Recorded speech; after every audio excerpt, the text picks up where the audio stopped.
Olá! Da escola para casa. Estamos em mais um encontro, sim.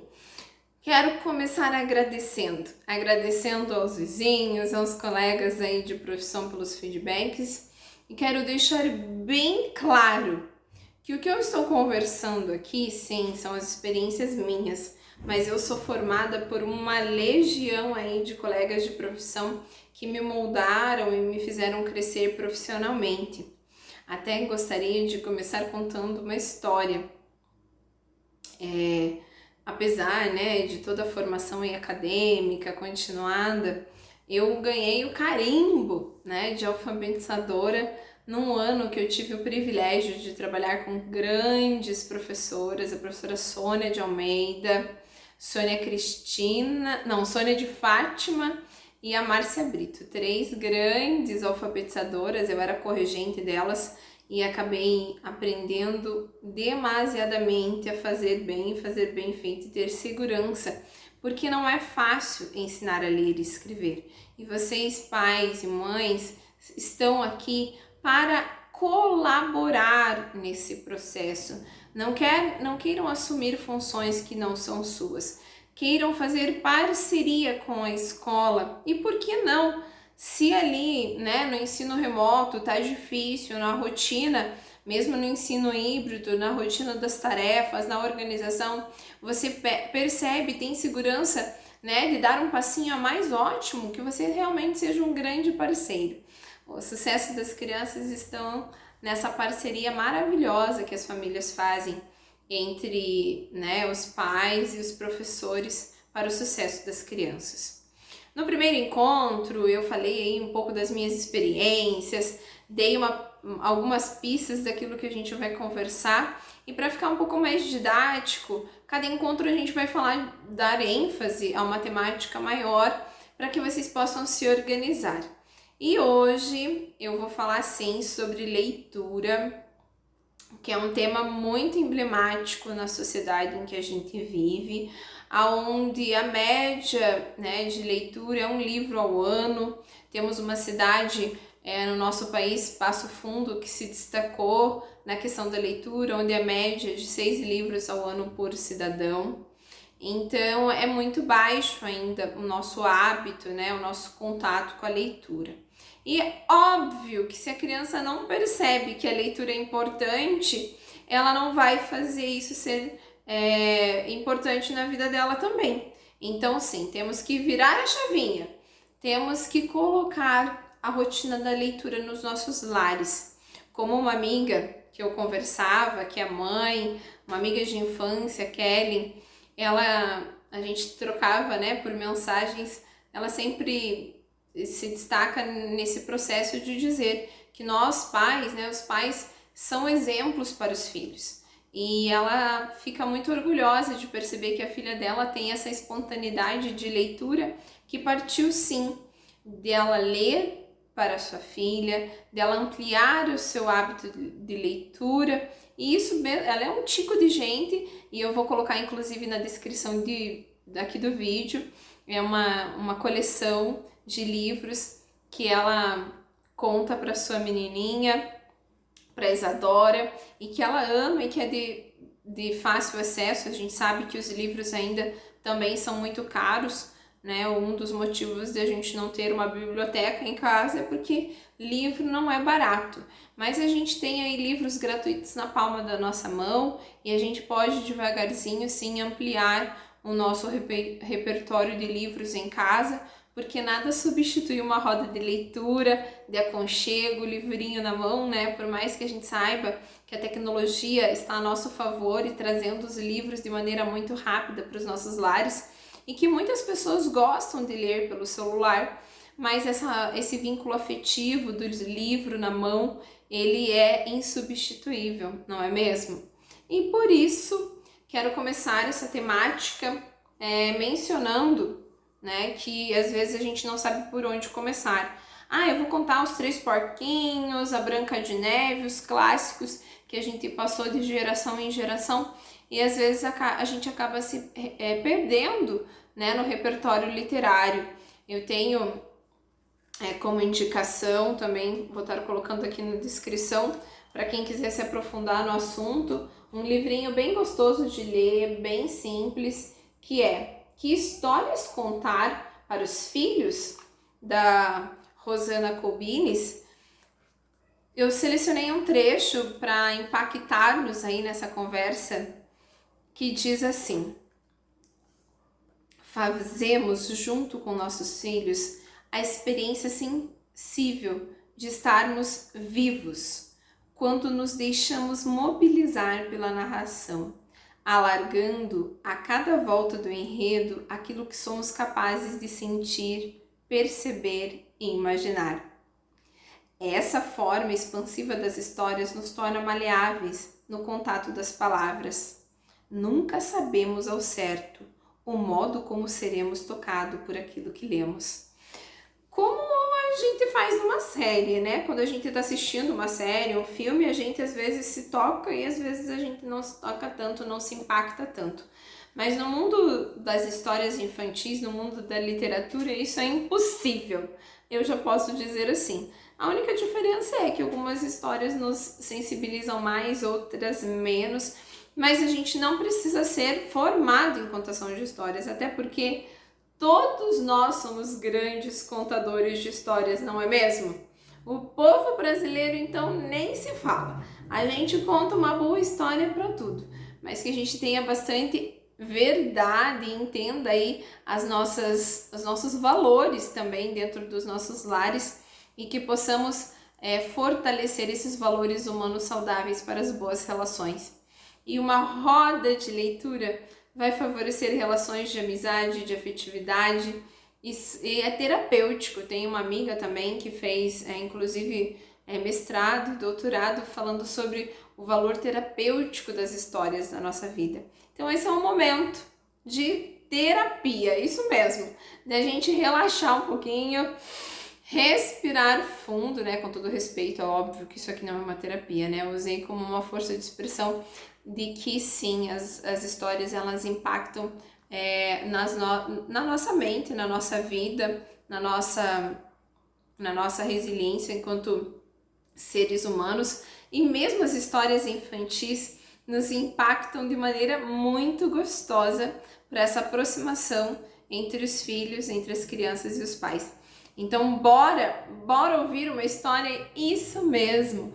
Às vezes a gente acaba só dando e não recebendo. Então eu vou dar uma história de presente para encerrar esse encontro, até porque já sei que o professor fala mais que homem da cobra e eu não vou deixar tão extensas as nossas conversas, mas eu vou encerrar o encontro com essa simples experiência de que eu garanto que se você colocar a leitura dentro da sua casa, ela é uma ferramenta valorosa para a educação e para a escola.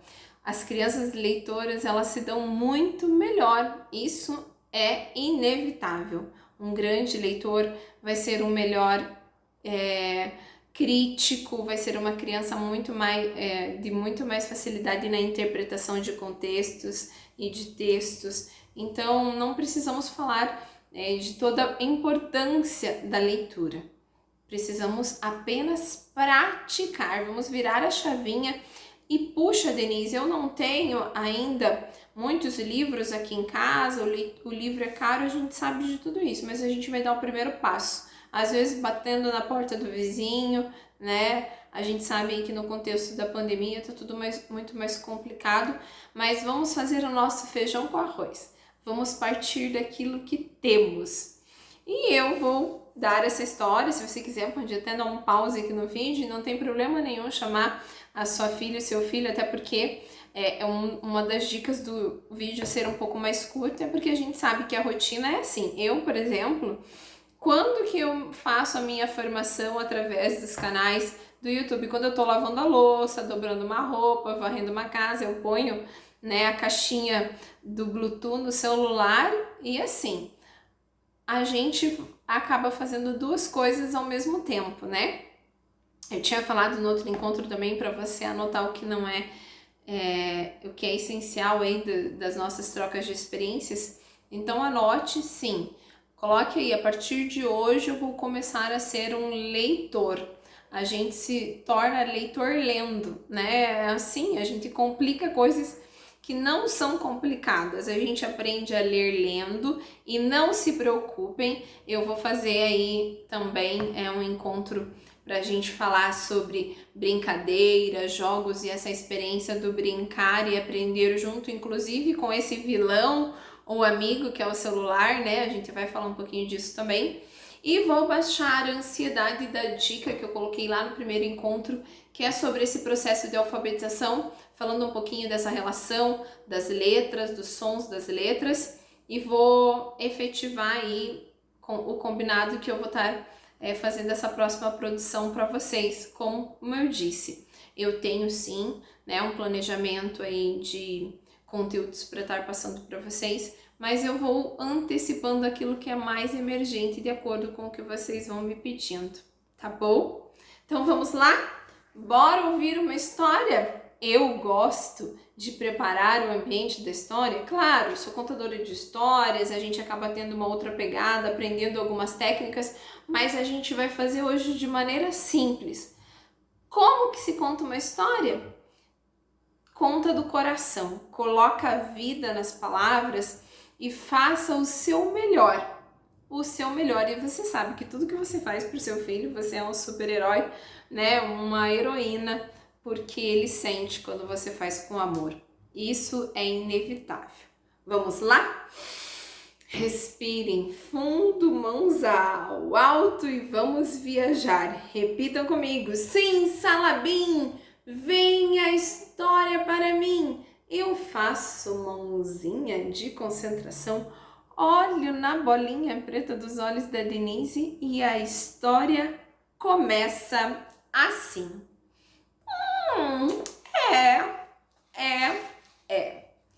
Era uma vez.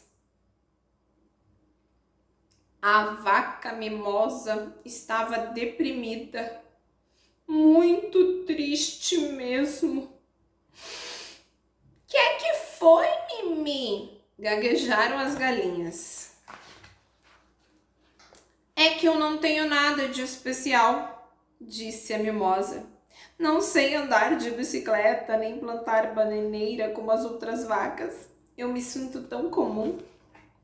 Naquela noite, as galinhas arquitetaram um plano muito esperto.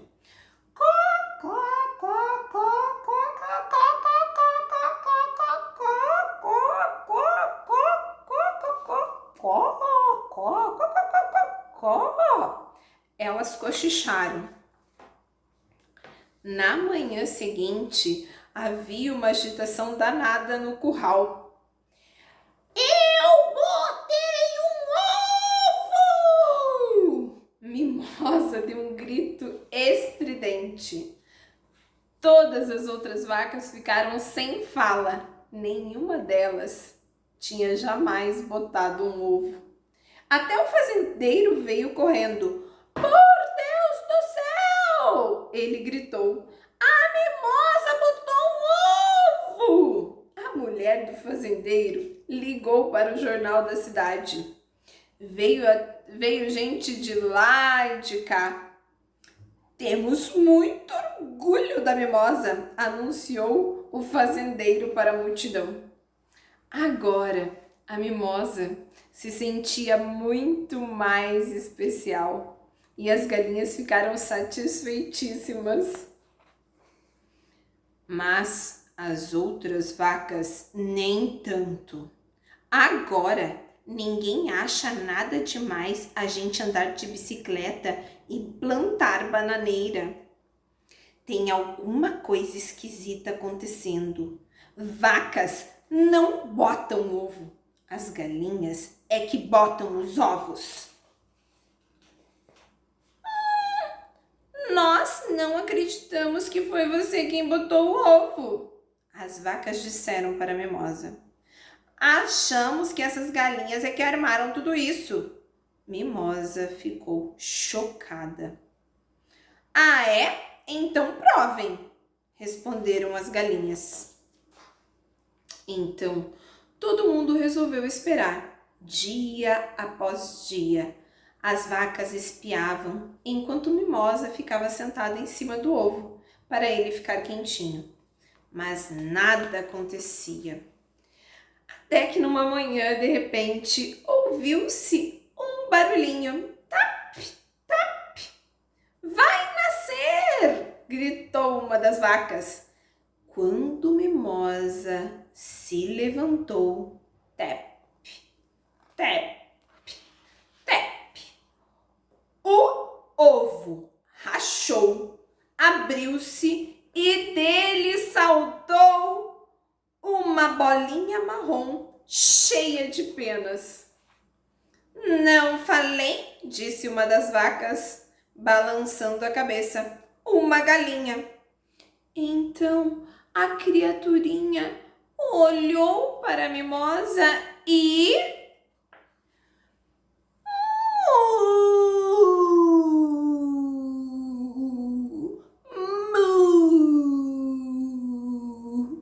Ela gritou bem alto. Mimosa sorriu e abraçou seu bebê bem forte. Uma vaca, ela disse, bem baixinho, e deu à sua filha o nome de Daisy. Acabou-se o que era doce. Toda história tem um fim.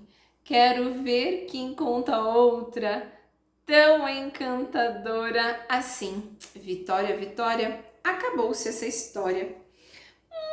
Uma borboletinha que estava ali na janela voou, voou, voou. E essa história realmente acabou. E é claro, eu vou apresentar de onde essa história brotou. Ela brotou deste livro, A Vaca que Botou um Ovo. O texto de Andy Cutbill, e ele é maravilhoso com as ilustrações de Russell Eito. Então, um livro muito divertido, muito maravilhoso. As ilustrações dele também são fantásticas. Eu vou estar colocando aqui na descrição do vídeo, para quem se interessar por essa literatura, possa estar partilhando aí e façam entre os amigos dos seus grupos aí de Facebook, WhatsApp, trocas entre os vizinhos de livros, né? Não vamos gastar dinheiro, vamos fazer com o que a gente tem em casa e vamos partilhar, né? Vamos fazer esses livros serem trocados. Às vezes você já está aí com os livros que as suas crianças já leram, releram, por que não trocar com o vizinho, com a vizinha, com os amiguinhos lá da escola, né? Marquem ali a troca pelos grupos de WhatsApp e façam essa leitura acontecer. Sim, já neste final de semana, né? Eu até comentei que é para a gente deixar os finais de semana serem mais suaves, para as crianças até entenderem, né, que sábado e domingo é o dia de pegar mais leve, mas eu sei que algumas rotinas não nos permitem. Como eu disse no primeiro encontro, cada casa é uma casa. A gente vai dar aqui algumas sugestões e partilhar algumas experiências, mas você tem que se adaptar para a sua realidade e não deixar ela ser tão cruel. Eu, ano passado, atendi uma mãe que atendia e ajudava a sua filha das 3 horas às 5 horas da manhã, porque ela era enfermeira, acabava tendo que dobrar o seu turno de trabalho em função da demanda que a saúde está enfrentando, e ela não tinha condições, né, de fazer os avós da criança ajudar, e ela fazia isso, acordava a criança de madrugada para estudar. Então é óbvio que a gente tem que adaptar a nossa realidade, mas às vezes a gente consegue organizar essa rotina. Então vamos ver o que a gente pode melhorar e o que não pode melhorar. A gente tem que sim ficar feliz com a realidade que a gente tem e transformá-la para ela ficar mais tranquila e mais suave. Tudo bem, pessoal? Um super beijo, até o próximo encontro e tragam sim sugestões para que eu possa estar colaborando com vocês e fazendo essa rotina do estudo e da educação das crianças ficarem aí cada vez mais top e vocês se sentirem felizes pelo resultado, porque quando a gente planta, a gente colhe bons frutos se a gente regar cada ação com muito carinho, com muita sensibilidade. Fica aí o meu recado e contem comigo nesse trilhar, né, de ensinar e de colaborar com seus filhos, que essa é a nossa principal missão. Até a próxima!